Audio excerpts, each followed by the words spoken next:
poco esta charla surge porque discutiendo con el ingeniero Velasco y con otros compañeros más, bueno, un público diferente y hacía mucho tiempo que no poníamos una apuesta al día de lo que hemos hecho en cría vacuna. Siempre conversamos con los médicos veterinarios que nos acompañan en el taller, bueno, cuánto hay de información, cuánto se ha generado. La otra vez discutíamos con Emilio cuánto se ha adoptado en el área de influencia de 33 más que en otras regiones, que para uno es muy difícil percibir eso. Entonces, bueno, la idea es hacer un paneo medio general de contarles qué hemos hecho, qué estamos haciendo y cuáles son algunos de los desafíos que nosotros estamos viendo que estamos abordando a lo mejor de forma demasiado tímida, a mi entender. Bien, las posibles intervenciones en el ciclo de una vaca de cría son muchas. Estas son las intervenciones que hemos trabajado desde INEA 33 en investigación para resolver los problemas que los productores a través de los grupos de trabajo ganadero, los técnicos privados a través de conversaciones informales y formales nos han transmitido como problemas. Hemos trabajado hace mucho tiempo en recrías, en servicios de otoño de 18 meses, en tipos de destete definitivo, en suplementación preparto, que fue una línea que arrancamos en el 2007 y que hoy viene muy a mano con el operativo del Ministerio, porque de alguna forma cuando nosotros empezamos en el 2007 ni se hablaba de suplementar una vaca en el preparto, todo lo que pasa en el periparto de la vaca, y obviamente el diagnóstico de actividad ovárica relacionado con medidas de manejo como pueden ser alimentación y control de amamantamiento. En recría vacuna no voy a ir experimento por experimento porque sería imposible, ustedes ya lo saben muy bien, lo hemos mostrado a lo largo de todo el país en diferentes oportunidades. Empezamos hace muchos años a trabajar en esto con consumos individuales que nos permitieron sacar información absolutamente confiable sobre campo natural. Las preguntas cambiaron. Cuando empezamos a trabajar en esto era, ¿se podrá dar de comer sobre campo natural a una recría? Y estoy hablando del año 93, 92, cuando era imposible pensar que un ganadero suplementara. Después, si le damos de comer, ¿qué le damos de comer? Si le damos qué comer, después que definimos eso, ¿cuánto? Y ahí es que se establece algo que hoy ya está asumido, con suplementaciones del 0,7 al 1% del peso vivo o manejo sobre mejoramientos de campo, se evitan pérdidas de peso en el primer invierno post-destete. Esa fue nuestra primera pregunta contestada. La segunda, que nos llevó más tiempo, fue que las pérdidas de peso en las terneras en ese momento afectan el desempeño reproductivo posterior. Hoy podemos decir que los animales tienen memoria metabólica. Decimos siempre con Horacio Jaume que cuando salimos en el año 2000 a decir que los animales tenían memoria, nos trataba medio como de locos. Después apareció el término memoria metabólica que queda mucho más lindo, pero de alguna forma lo que quiere decir es que cuando hacemos pasar mal a los animales en algún momento de su vida, nos pasan factura. Y en este caso está clarísimo que el primer invierno post-destete se juega la eficiencia reproductiva de las terneras a los 18 meses y a los 24 meses. Hipótesis que tuvimos allá por el año 2000, 2001, que recibimos muchas bazucas por todos lados por decir esto, pero que hoy está comprobado, porque los investigadores tenemos que tener la capacidad para decir, bueno, nos equivocamos, rechazamos una hipótesis que estaba planteada, las hipótesis son para aceptarlas o rechazarlas. En aquel momento, en el año 2000, nos planteamos como hipótesis que el ganado adulto, que el ganado de nuestro país había aumentado su tamaño adulto. Y lo había aumentado porque durante 30, 40 años importamos semen de Canadá y de Estados Unidos, que son otros tipos de sistemas pastoriles. La primera forma de evaluar eso, lo único que teníamos para comparar eran los datos de Rovira y Pitalúa del año 68, donde nos decían que las terneras entraban en pubertad con 240 kilos. Cuando empezamos a trabajar en pubertad, nos dimos cuenta que nuestras terneras entraban en pubertad con 290 kilos. Como ustedes saben, haciendo bien los deberes de darle de comer en el primer invierno, las terneras alcanzan la pubertad aproximadamente entre el 60 y 65% del peso adulto. Quiere decir que si el peso adulto aumentó, el peso al que llegan las terneras a la pubertad también aumentó. Y después los genetistas de INEA nos confirman, después de varios años de evaluación del tamaño de los animales de las cabañas, que hoy estamos en 450 kilos en Aberdeen Angus y en 500 kilos en Hereford. Ustedes me pueden decir, a ver, no. Yo allá en el basalto, en Artigas, mis vacas pesan 380 kilos. Sí, porque están muertas de hambre. Porque no las recriamos bien. Pero genéticamente tienen el potencial para llegar a esto. Eso quiero que quede claro, porque a veces confundimos cuánto es nuestro peso adulto cuando no las recriamos bien o cuando no les damos bien de comer. Cuando les damos todas las condiciones para que se expresen bien, nuestro potencial de crecimiento es ese. Hay algunos rincones, como digo yo, de genética más moderada, que son actualmente muy buscados, porque nuestras condiciones pastoriles son muy pobres y por lo tanto necesitamos animales que tengan un tamaño moderado para enfrentar condiciones de campo natural no muy buenas. Recuerden, porque hay muchos estudiantes, que el 70% que lo que come un animal lo lleva a mantenimiento y a partir de ahí empieza a producir. Entonces, el 70% de un animal así no es lo mismo que el 70% de un animal así. Clarito. O sea que cuando aumentamos los requerimientos de mantenimiento y de nutrición, obviamente se resiente la producción. O sea que esta hipótesis la aceptamos. Hoy está claramente aceptada, sobre todo por todos los productores comerciales. Y la línea de investigación en servicio de 18 meses, detectando cuellos de botella y cómo superarlos, también fue una solicitud de los productores que no alcanzaban y que no estaban interesados en servicios de 15 meses, pero que querían adelantar un poco el servicio hacia 18. No había mucha información a nivel nacional, realizamos una línea de investigación y llegamos a detectar cuellos de botella, cómo superarlos y qué esperar de un servicio de 18 meses con un entore al año siguiente sin cría al pie, o sea, una vaca vendría a ser de segundo entore, sin cría al pie y en la primavera. ¿Ah? Esos datos, de alguna forma, están todos generados. Acá estábamos hablando de los primeros trabajos, no estaban en blanco y negro, estaban en color, no son tan viejos, pero me gustó ponerlo en estos tonos de grises. Acá empezamos con 60 comederos de forma individual y de ahí generamos, de estos trabajos fueron los primeros resultados de la frechillo de arroz, del sorgo, del speller de girasol al 1% del peso vivo, hasta 1.5, dependiendo de la base forrajera. Bueno, surgió de ahí. Después trabajamos en mejoramientos de campo, en autoconsumo.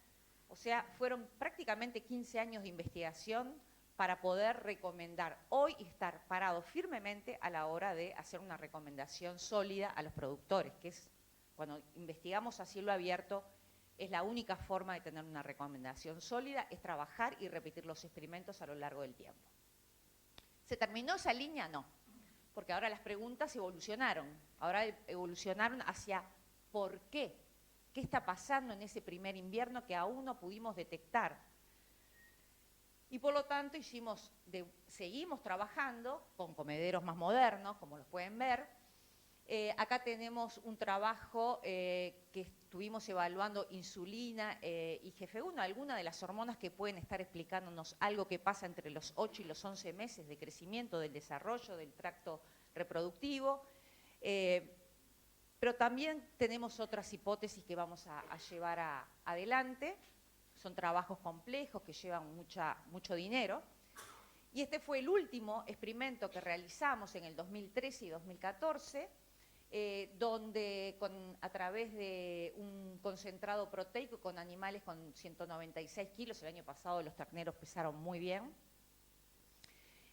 tuvimos tasas de ganancia en campo natural de 74 gramos contra 757, luego todos los animales se manejaron juntos, llegaron al otoño con excelente peso e hicimos un análisis estadístico un poco diferente, que fue un estudio discriminante para saber cuál de todas estas variables era la que explicaba más la diferencia en tasa de preñez a los 18 meses, que es de 36 versus 88, y bueno, de alguna forma la única variable que tuvo, o la variable que estuvo más correlacionada estadísticamente y que explicó mejor por qué esta diferencia de preñez fue la tasa de ganancia en el primer invierno. ¿Algo nuevo? No. Confirmamos que, como venimos diciendo hace tiempo, ahí se juega mucho en ese primer invierno. Ahora estamos mirando el por qué.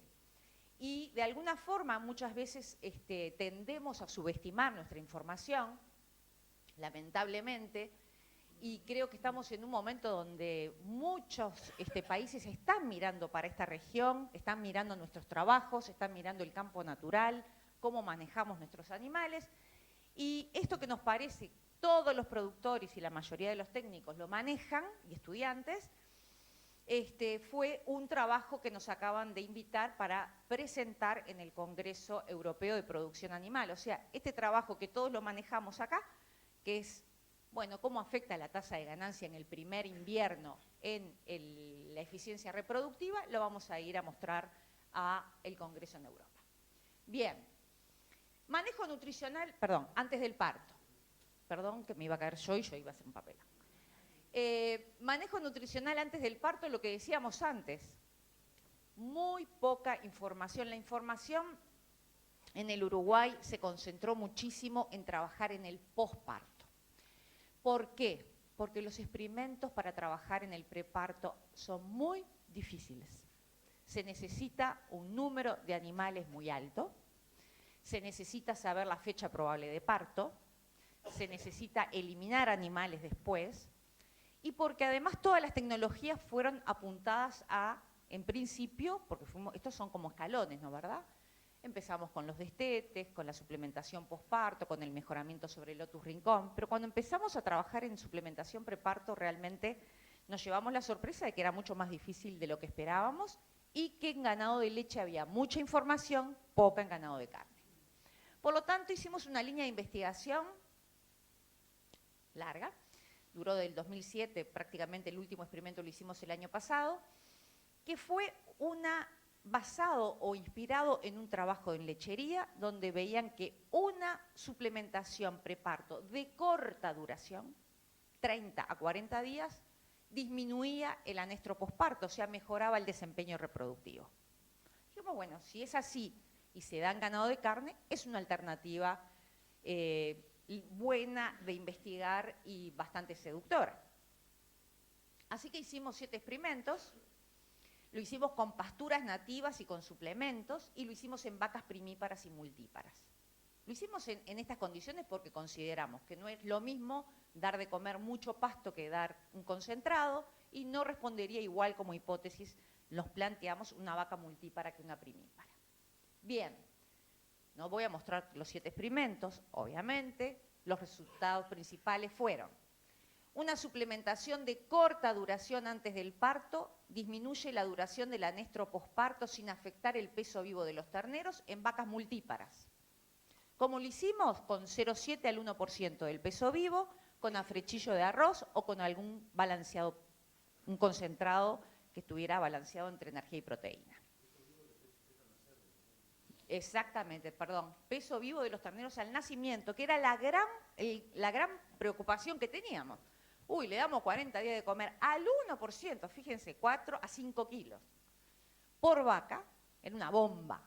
Dijimos, bueno, con esto a lo mejor los terneros no. Pero nosotros no lo hicimos pensando en cambiar el estado corporal de los animales, sino de enviar una señal metabólica que permitiera que como una especie de engaño al animal, a decir, bueno, vienen buenas situaciones nutricionales y estoy preparado para volver a quedar preñado. No afectó el peso de los terneros nunca, en ninguno de los experimentos. Los mismos trabajos realizados con suplemento en vacas primíparas no dio resultado, no afectó el desempeño reproductivo. ¿Ah? O sea que una vaca primípara que todavía continúa creciendo, va a redireccionar los nutrientes para un lugar diferente al que queremos, o sea, no lo va a llevar para preñez. Y cuando trabajamos sobre campo natural, que hicimos alta y baja asignación de forraje pre y posparto, lo que nos dimos cuenta, o por lo menos los resultados, que fue una tesis de maestría, esta era la diferencia, 15 y 5% de asignación de forraje antes y después, y la combinación de ambas, que esa mayor disponibilidad de campo natural antes del parto no mejoró el desempeño reproductivo, teniendo en cuenta que es un forraje de baja calidad, que el rumen está disminuido, está apretado por el ternero, o sea que el animal de alguna forma no hizo el uso más eficiente, y sí tuvo efecto cuando se lo dimos en el posparto. O sea que a nivel de pastoril, en este sentido, sobre campo natural, pudimos ver un efecto en el posparto. Esto tuvo un subproducto, este trabajo, que a mí me parece muy importante. Siempre nos preguntamos que no sabemos cuánto come una vaca en condiciones de campo natural. Bien. Y en este trabajo lo pudimos medir. Lo medimos en las últimas 6 semanas de gestación, lo hicimos en vacas multíparas y primíparas y lo hicimos en vacas que estaban comiendo mucha, o por lo menos tenían una disponibilidad alta de forraje, de campo natural y una baja. Y esos fueron los resultados a través del método de Alcanos, que es un método de un marcador, en el cual vemos que con respecto al porcentaje de peso vivo estuvo entre 2,3 y 2,5% en las vacas multíparas y entre 1,9 y 2,5% del peso vivo en vacas primíparas y en kilos de materia seca por día. ¿Esto se hace de un día para el otro en una estación experimental? No, lamentablemente no. Este es un método que da muchísimo trabajo y que requirió de una capacitación de todos el personal y los técnicos de la unidad experimental Palo a Pique en el método de Alcanos, donde trajimos a la doctora María Baker de Tandil, Argentina, que es especialista en esta área. O sea, primero fue prepararnos, buscar la técnica que necesitábamos para poder contestar la pregunta. Como nos quedó pendiente lo que pasaba con las vacas de primera cría, dijimos, ¿no habrá sido poco tiempo las vacas de primera cría, 30 días? Entonces hicimos el año pasado una tesis de grado de veterinaria, un trabajo en vacas primíparas, con afrechillo de arroz, pero 60 días de duración antes del parto. No se vio afectado el peso vivo de los terneros, como ven acá. Las control 33,6 y 34,3, control y suplementadas. Y la tasa de preñez, porque esto es fresquito, recién lo acabamos de sacar, o sea, no está todo analizado, fue de 54 en aquellas que no comieron y de 79 en las suplementadas. Esto es estadísticamente diferente, lo veremos, pero podríamos llegar a hipotetizar que lo que necesita una vaca de primera cría es más tiempo de esa suplementación preparto. Bien, la otra pata importante, creo, de la investigación a nivel nacional, que solamente cuando salimos por ahí nos damos cuenta y le damos valor, porque realmente, si no, es como que nos acostumbramos a esto, es que hoy contamos con más de 8 años de información de producción láctea en vacas de carne a través de un método de ordeña con una máquina de un órgano que ordeñamos en el cepo y sabemos cuánto produce de leche una vaca de carne en nuestras condiciones.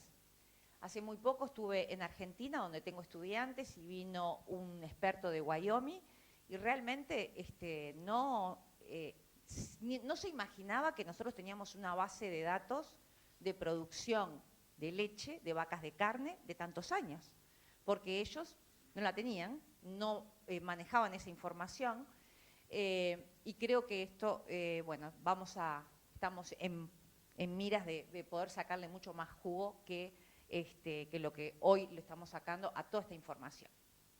Ahora, ¿medimos leche porque sí? No, obviamente que no. Yo voy a mostrar solamente un resultado porque esto a veces me lo preguntan, entonces está bueno que lo sepan. Esto es la curva de producción de leche a partir del día 60 prácticamente hasta el destete definitivo con tablilla nasal o el control. ¿Bien?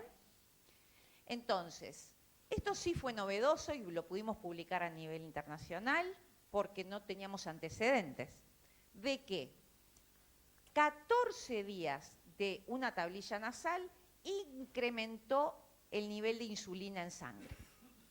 O sea que hubo, como dijimos antes, un direccionamiento de los nutrientes diferentes que dieron un mensaje para que estos animales se preñaran a través del uso de 14 días de tablilla. Acá no lo puse, pero obviamente la tasa de preñez fue mayor en los animales con tablilla nasal.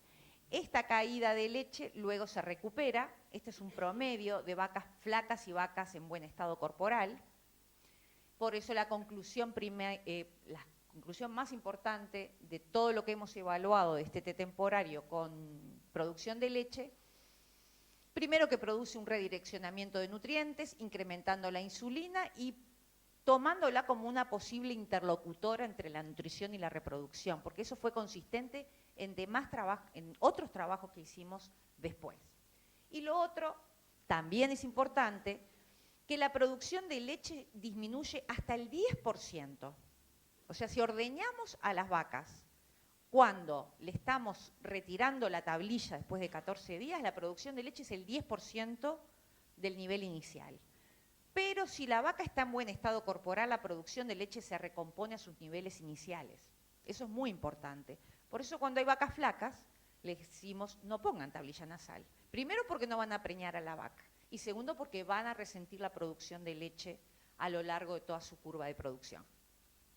Bien, eso es una recomendación que hace mucho tiempo la venimos haciendo. Diagnóstico de actividad ovárica para definir manejos. Hoy se habló mucho.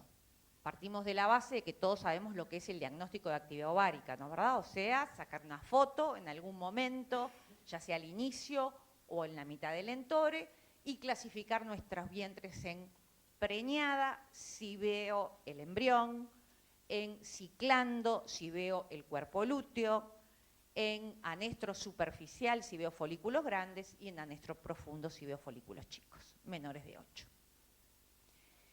Esto es importante definirlo porque hace tiempo cuando empezamos a trabajar con esto habían algunas diferencias de cómo determinar una vaca que estaba ciclando o no. O sea, a veces algún amigo veterinario venía a Pablo Apique y me decía, está por ciclar, y metía la mano. Le digo, no, ¿está por ciclar? No. ¿Está ciclando o no está ciclando? Y esa persona está presente, así que se acordará. Bueno, entonces, ¿esto es sí o no? Esto es, lo veo, el cuerpo lúteo está ciclando. Si no lo veo, puede estar preñado, pero puede estar una vaca preñada y no ver el embrión y ver solamente el cuerpo lúteo, por lo que dijimos hoy. Pero si veo un folículo de 12 milímetros, puedo decir, ay, qué lindo folículo preovulatorio, pero ese folículo puede regresar. Entonces no me pueden decir, está por ciclar. Todos recordemos las ondas foliculares, o sea, puede regresar. Bien, ¿qué hicimos en este sentido? Control de amamantamiento, destete precoz, temporario con tablilla nasal y destete temporario corral. La prensa está hecha un fuego para saber el número. Te digo porque me está vibrando el celular terriblemente. Y a esta hora yo sé que cuando vibra el celular es que quieren el 73,9, por favor vayan a decírselos urgente, así me deja de vibrar el celular. Bien, ¿qué hicimos nuevo en destete precoz? Ya sabemos el efecto que tiene en tasa de preñez. Lo que hicimos nuevo fue una pregunta que nos hicieron los productores, es si era posible hacer destete precoz en autoconsumo. No sabíamos. Por lo tanto, hicimos el experimento. Bien, funciona. Acostumbramiento en autoconsumo y autoconsumo con ración con cáscara de arroz, que tiene mucha fibra. El acostumbramiento en autoconsumo bien, se hace ración con fibra incorporada, no limita el consumo, recuerden que las raciones que limitan el consumo en un autoconsumo es con sal, esto lo que hace es evita la acidosis, y por lo tanto comen hasta lo que no tienen, carísimo. No parábamos de llenar el autoconsumo. Comieron hasta 5 kilos por animal y por día, en un autoconsumo en esta ración. Y el costo del ternero en ese momento fue de $128 en el autoconsumo y de $48 en un destete precoz convencional. y la tasa de ganancia fue de 1,2 kg en el autoconsumo y de 840 gramos en un convencional. Cada uno sacará sus números. Hay muchos productores que nos preguntan esto porque no pueden hacer un destete precoz en un sistema convencional. Nosotros creemos que es demasiado caro este tipo de sistema, pero está la tecnología disponible y están los resultados disponibles.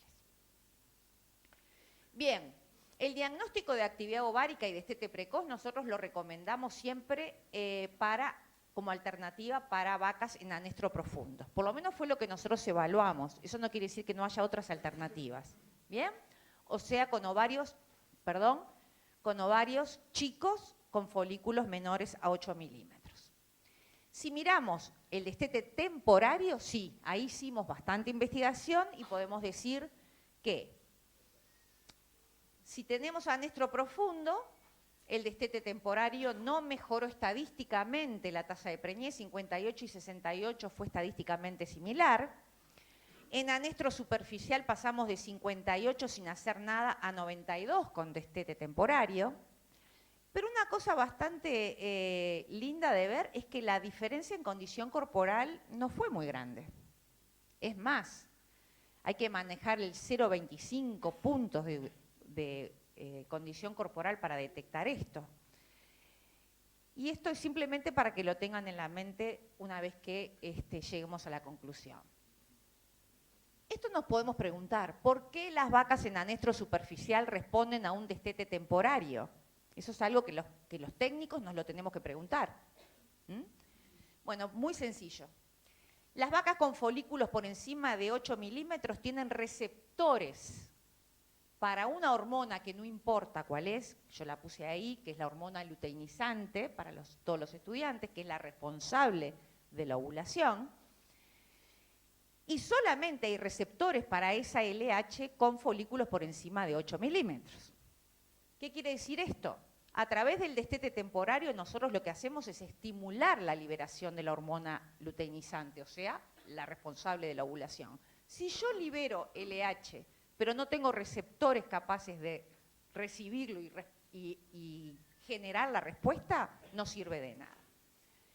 Por lo tanto, las vacas en anestro superficial, que tienen folículos mayores a 8 milímetros, tienen mayor probabilidad de responder al destete temporario manifestando ovulación por tener receptores para LH. Bien, hoy se habló diagnóstico de actividad ovárica. ¿A todo el rodeo o a una muestra? ¿Qué año para haber hecho a una muestra? Para todos aquellos... iba a rezongar a uno de los... ¿Qué año para hacer un diagnóstico de actividad ovárica a una muestra? Como por ejemplo al familiar de Machado, que fuimos a ver en la gira de cría. ¿Por qué decimos esto? Porque siempre recomendamos, esto es un trabajo individual, esta vaca está en anestro superficial, va a destete temporario, esta está en anestro profundo, va a destete precoz. Pero en años buenos, donde la gente se confía en la condición corporal, está bueno que haya una alternativa y que le digamos al productor, no le vamos a hacer a todo el rodeo, pero vamos a hacer una muestra. Y eso nos va a dar un indicio de cómo estamos. Hay que hacer una excepción, hay que hacer una puntualización importante. Para hacer una muestra tenemos que tener el rodeo ordenado, si no es al barrer, no me sirve de nada. Tengo que tener por lo menos primíparas separadas de multíparas. Y dentro de las multíparas sí puedo punta y cola de parición. Y ahí me la juego. Y como teníamos una duda de si eso realmente valía la pena, el año 2013 y 2014, que fue un año muy bueno también desde el punto de vista de estado corporal, hicimos el trabajo en la unidad experimental Palo a Pique. Hicimos una muestra, un diagnóstico de actividad ovárica a una muestra.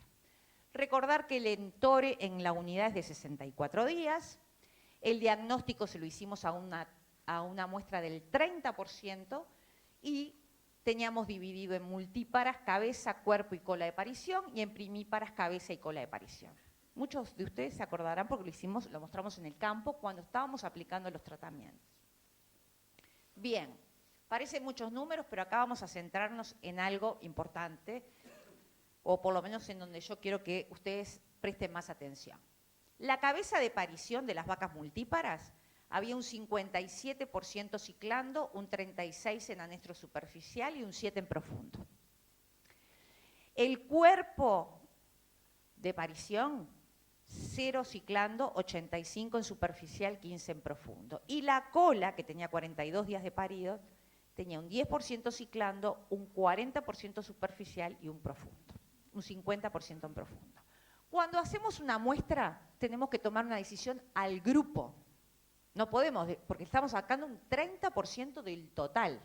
Tenemos que tomar la decisión en base a lo que hay más. Y en este caso lo que nosotros decidimos fue, a este grupo no le hicimos nada, casi un 60% ciclando. Anestro superficial con 81 días, y van a empezar a ciclar. A lo mejor nos equivocábamos. A este le hicimos un destete temporario, el 85% tenía anestro superficial. Le hicimos un destete temporario a todo el lote. Y a la cola, que además eran pocos animales, le hicimos un destete precoz. Esta fue la tasa de preñez, 98%, 93,5% y 100%. Y el peso de los terneros se vio un poco más resentido, a lo mejor en el destete precoz respecto a cabeza y cuerpo. O sea que en un año, bueno, en vez de no hacerlo, que es lo que pasa generalmente, ¿no? Las vacas están en muy buen estado corporal, fíjense, 4,3, 4,2, podemos empezar a trabajar en una muestra, que siempre va a ser mejor que nada. Y con las primíparas nos pasó que prácticamente cabeza y cola estaban muy parecidas, tenían 67% y 60% de anestro superficial y anestro profundo, muy poco, y por lo tanto, ¿ustedes qué hubieran recomendado? No escucho. ¿Temporario? Bien. Hicimos un destete temporario y ese fue el porcentaje de preñez que sacamos, 89 y 84%. Bien. Y con pesos de terneros en muy buen, también en muy buen quilaje. Y por último, el último dato que quería mostrar era el diagnóstico de actividad ovárica, condición corporal e inseminación a tiempo fijo, que hoy se habló mucho de eso. Se habló de la inseminación a tiempo fijo, se habló de que está aumentando en algunos casos, en otros está cayendo. Nosotros tenemos la percepción de que nos parece que es una tecnología que como los técnicos cada vez la están haciendo mejor, se van afinando los protocolos, es una tecnología que está entrando muy bien.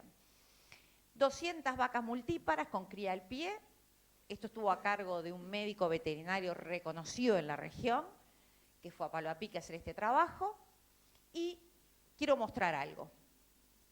Prácticamente, yo le tiré con lo peor al amigo veterinario, le tiré con las vacas que yo sabía que iban a estar prácticamente todas en anestro. Yo necesitaba un grupo importante de vacas preñadas por inseminación a tiempo fijo para hacer un trabajo de suplementación preparto. O sea, tenía que tener lo más concentrado posible. Como pueden ver, la condición corporal a la IATF, que fue los primeros días de diciembre, no cambiaba mucho. Sin embargo, había un 47% en anestro superficial y un 50% en anestro profundo. Apenas unas pocas vacas ciclando. Por eso ni las puse. Y esos fueron los resultados. El porcentaje de preñez a la IATF del anestro superficial fue 45,7% y sorprendentemente, casi 39% preñado las de anestro profundo. Este porcentaje de preñez con toro no es el total, es el resto. O sea, yo no repasé lo que estaba con IATF, sino que lo que salió fallado a la inseminación a tiempo fijo le eché toro. ¿Está entendido? Y ahí sacamos 87 y 70. Ahora, ¿qué llama la atención de esto? Por lo menos a mí lo que me llamó la atención fue condiciones corporales muy similares, sin embargo, estatus ováricos bastante diferentes y una respuesta muy buena en el anestro profundo. Entonces, de todo lo que yo les mostré hasta ahora, podemos sacar alguna conclusión que la decimos siempre a nivel de campo. La condición corporal no nos cuenta toda la historia. Podemos estar viendo vacas preciosas y por adentro que estén realmente en una situación crítica desde el punto de vista ovárico. Por eso es tan importante esta tecnología. Existen variaciones individuales entre animales. Existen, hay animales más eficientes que otros y nos muestran esas diferencias a la hora que lo estamos analizando. Y como el diagnóstico de actividad ovárica es una foto, pueden haber animales transitando de un anestro profundo a un anestro superficial. Y por eso muchas veces nosotros detectamos anestro profundo, hacemos la IATF y se preñan, porque seguramente sean animales que ya estaban pasando naturalmente a un anestro superficial y nosotros no lo podemos ver. ¿Está entendido? Bien. Ahora si me servís un vasito de agua. Gracias. Bueno, es muy difícil, como dije antes, mostrar lo que hicimos en investigación en todos estos años, pero queríamos dejar marcado dónde hemos nosotros llevado más nuestro punto de atención. ¿Ah? La recría, el destete temporario, el destete precoz, el diagnóstico de actividad ovárica, la suplementación preparto. Muchas gracias.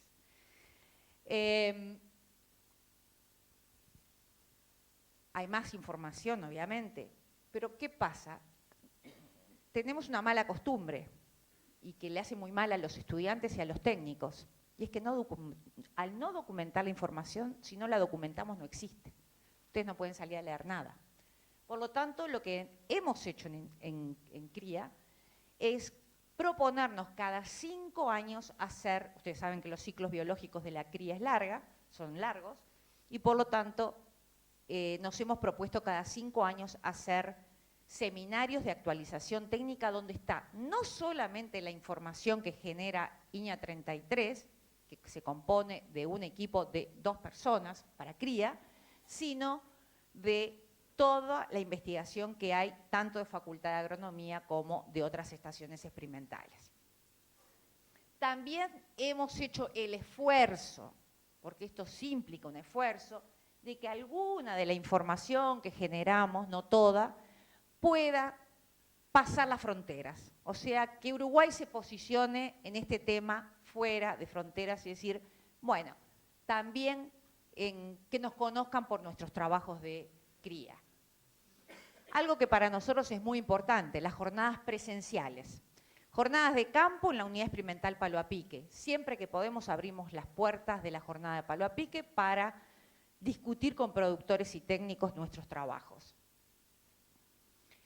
Actividades presenciales fuera de la unidad experimental Palo a Pique. Todos saben, acá hay muchos colegas, uno que tiene un precioso sombrero acá que se debe reconocer,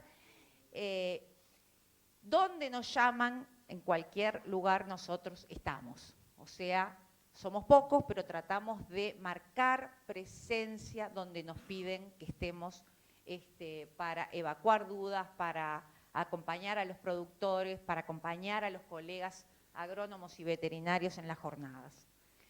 Esto también pasa a ser una especie de ícono, ya vamos en la 5ª gira de cría, acá tenemos, yo puse solamente la de la Ruta 109 en el 2012, la de Valle en el 2013 y la que hicimos hace muy poquito con más de 300 personas, algunos enojados porque se quedaron sin comer, superó a todas nuestras expectativas la que hicimos recientemente en Velázquez. Y obviamente esto que para nosotros es un placer, es disfrutable, en la cual nosotros estamos yo personalmente estoy absolutamente agradecida a todos los disertantes, a la buena onda que le ponen, al compromiso en mejorar cada vez más sus presentaciones.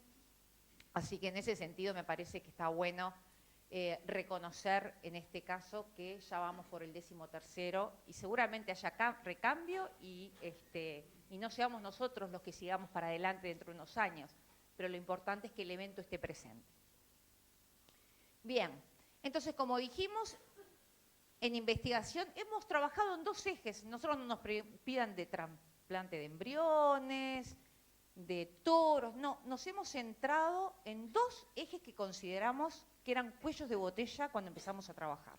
Y era recría, y sigue siendo, y anestro posparto. Documentamos la información e hicimos difusión presencial.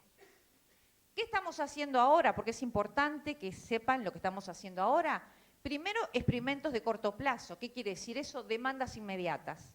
Vienen y nos dicen, hay este producto en el mercado y no sabemos lo que pasa. Bueno, hagamos un experimento. En el grupo ganadero canalizamos ese tipo de inquietudes, pero la investigación tiene que ir un poquito más adelante. Por lo tanto, nuestra línea de investigación a largo plazo es lo que nosotros le llamamos programación fetal. Y imagino que todos escucharon hablar alguna vez de programación fetal porque todo esto empieza con los humanos. Pero, para resumir, estudios realizados en otras especies, especialmente humanos, nos permiten hipotetizar que la nutrición durante la gestación puede afectar el desempeño reproductivo de la progenie, de hembras y de machos, y el desarrollo de tejido muscular y adiposo en los machos. ¿Qué quiere decir eso? Una mala nutrición durante algún momento de la gestación de la vaca puede afectar el desarrollo futuro de la progenie, desde el punto de vista reproductivo o incluso desde el punto de vista calidad de carne en los machos. Para ello desarrollamos un trabajo conjunto, 3 tesis doctorales, en las cuales está INTA, Argentina, nosotros y la Facultad de Agronomía como medio de llevar ese doctorado para adelante. Y tenemos 3 estudiantes, como dije, de doctorado. El doctor Sebastián Maresca de INTA Cuenca del Salado, donde está su hipótesis de trabajo, es una deficiencia proteica en el último tercio de gestación, afecta el crecimiento y desarrollo de la progenie a través del perfil metabólico y hormonal del tejido muscular y graso, reducción de la cantidad de fibras musculares, potencial de crecimiento, calidad de carne y marmoreo. O sea, enfocado a deficiencia proteica y machos, calidad de carne. Su compañero, también de INTA, el ingeniero Sebastián López Valiente, ha tomado la misma hipótesis, pero para el lado de las hembras. O sea, que esa deficiencia proteica puede afectar el desempeño reproductivo posterior de las hembras. Estos son los trabajos que están desarrollándose en la Cuenca del Salado, en Argentina. Y actualmente estamos integrando en Palo a Pique una tercera tesis de doctorado del doctor Carlos Batista de Facultad de Agronomía, donde la hipótesis pasa a ser una deficiencia energética. Se sabe muy poco a nivel mundial de este tema. Vamos a los congresos y realmente no hay una información todavía generada que nos permita dar luz a este tema. Por eso todos vamos muy despacio, son experimentos muy largos y todos vamos muy despacio, no solamente en Uruguay, sino a nivel mundial. Bien. Eso es lo que estamos haciendo, además de atendiendo también, por supuesto, ya lo saben, la emergencia agropecuaria en la zona este. Nuevos desafíos hay muchos, muchísimos. La investigación en cría tiene que seguir avanzando. Yo podría haber puesto una lista de temas que no estamos tocando y que a mí me parece que son muy importantes que se toquen, que se planteen, que se discutan y que se lleven adelante, no solamente acá, en diferentes regiones del país. Sin embargo, me centré en 2. Primero, creo que el Uruguay en estos momentos está necesitando de forma urgente, un trabajo interdisciplinario entre cría y campo natural. Y cuando digo urgente, estoy hablando de la relación dinámica de la pastura de campo natural y el desempeño animal en cría y en base a investigación analítica. Cuando digo investigación analítica, digo no solo monitoreos de campo, investigación con hipótesis, con diseño experimental y dentro de las unidades experimentales. Ahí me gustaría verlas. Y lo otro que empezamos con la gente de genética hace tiempo, actualmente tenemos un EPD para tamaño adulto, pero debemos de continuar trabajando en cría y genética y reproducción, para ver si podemos de alguna forma obtener un EPD que nos permita seleccionar nuestros animales por fertilidad, por periodo parto-concepción, que es una característica de fertilidad, por energía de mantenimiento, por eficiencia, algo que nos dé algún lineamiento más hacia dónde elegir cuando estamos comprando nuestros toros. Bien. Llegando ya al final de la presentación, no quería dejar de agradecer al equipo de producción animal de INEA 33, porque sin un muy buen equipo atrás es imposible hacer la investigación que estamos haciendo, y me refiero a los compañeros y a la gente de campo, a los funcionarios de campo que son realmente la columna vertebral de toda la investigación que hacemos, a todos nuestros estudiantes, que son muchísimos, entonces no los podía nombrar a todos, porque seguro que alguno me iba a olvidar, y a los técnicos, colegas agrónomos y veterinarios de campo y productores, porque continúan siendo nuestro cable a tierra y son los que nos terminan siempre enseñando algo nuevo. Muchas gracias.